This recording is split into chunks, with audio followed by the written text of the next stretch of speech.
So this isn't just my circus, and I hope I'm getting that point across.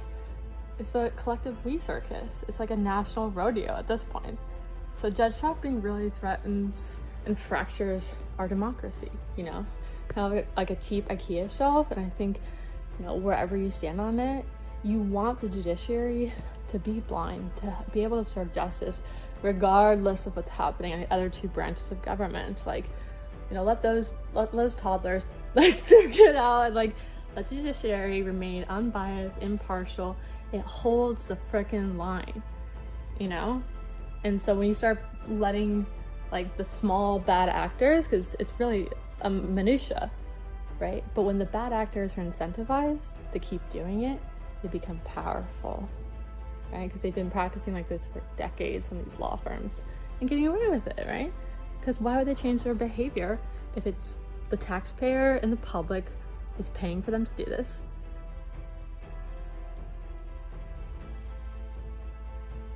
Plus their wealthy clients are paying them for these outcomes, which they want to guarantee, right? So this is the easiest, fastest, and lawyers be lazy.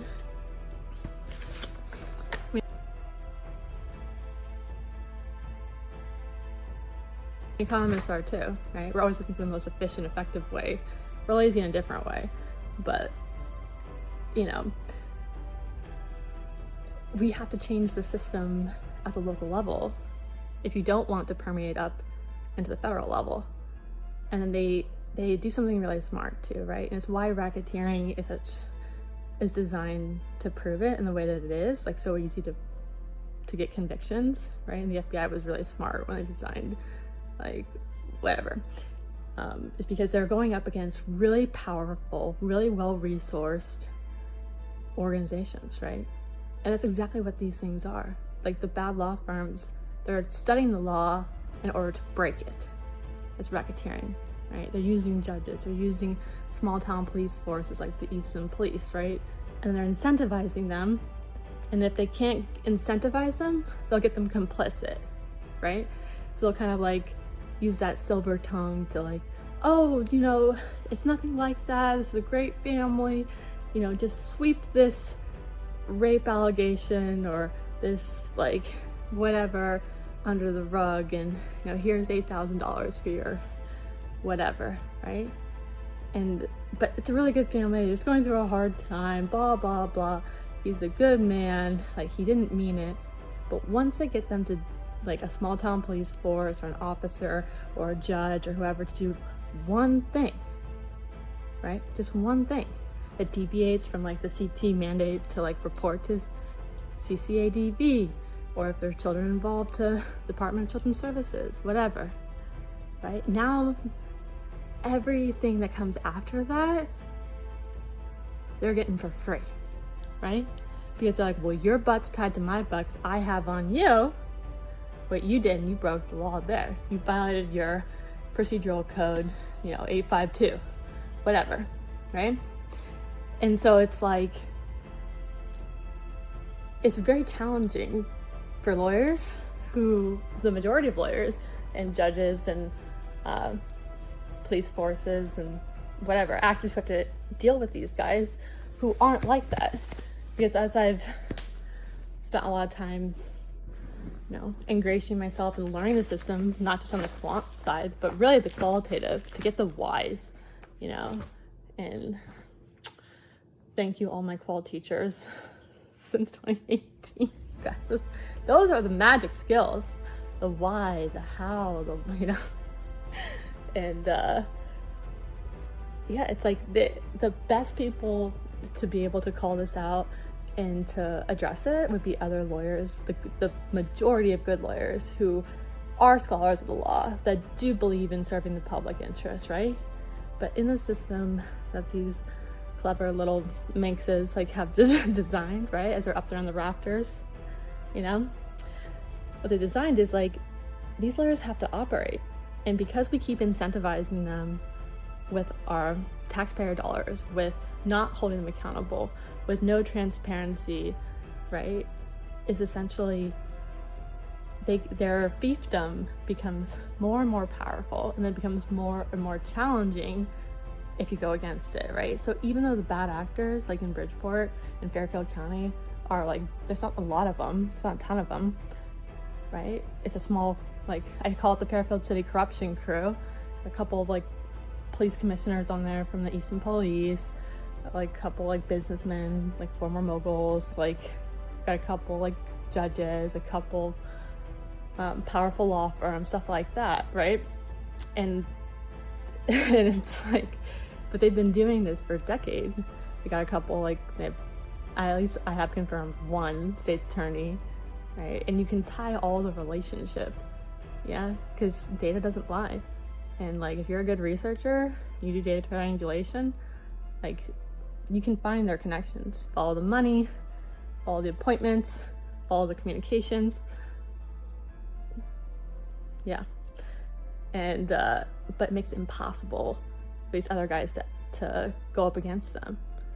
And it's like they just have to like pay homage to these like fiefdoms, these like these cronyism fiefdoms, right? Well, I have to operate in this town, and every time I go up against this law firm or this judge, like, they'll pay for it. Their clients will pay for it, so they're incentivized not to do anything about it.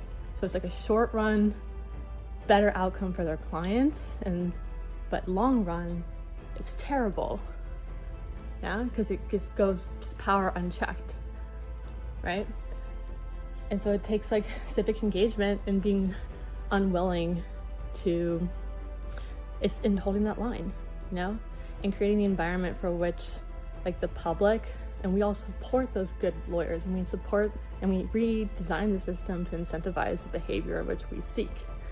All right, so now you've got your Mad Libs, just like the pros, and you know how to check for judge shopping, and let's say you confirmed it, right? Just like I have.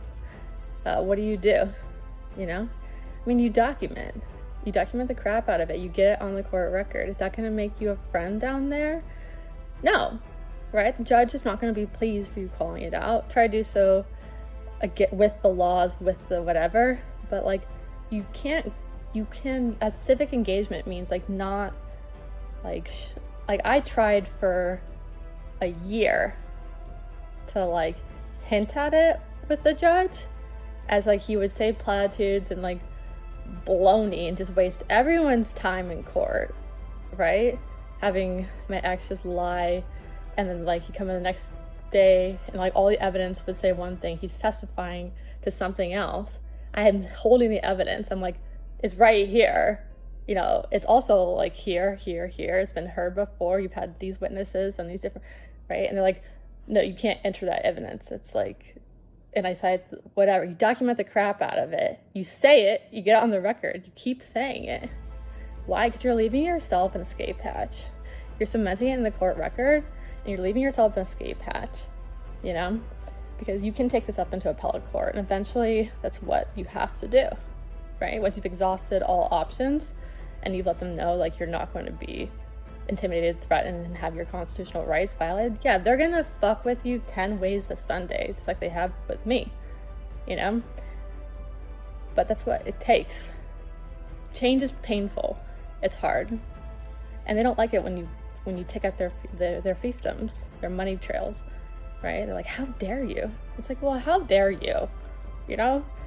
Like while they don't understand, I hope, the impact that they're having on like the Fairfield community, on like the incarceration rates of boys, on the lack of decline in homicide rates and intimate partner violence, like what they're doing is directly causing each year after year the millions, hundreds of millions of dollars that we poured into ending coercive control, ending domestic violence, Jennifer's Law, right? Like, Connecticut took like a big stance on this.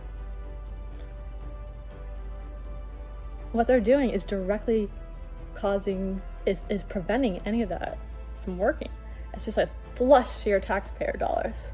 And it's kind of like a fuck you to Jennifer and to all the victims of domestic violence, right? And to fuck you to the Constitution, right? So it's like, don't be a lawyer if you can't be a scholar of the law and defender of the public. And don't use your power, your money, your influence to try to stop the good actors from trying to do that. And so it's like, that takes us. And that takes us as a community, as the people, to say, like, we're not fucking cool with that shit. Like, we're not okay with you just, like, in the 1960s, Bridgeport was a thriving economy, and, like, people would, like, it was like old Greenwich, or Greenwich. Yeah? And they can't, like, community engagement, the economic harm, it's not the only reason, but it's a big one. It's a big foundational one.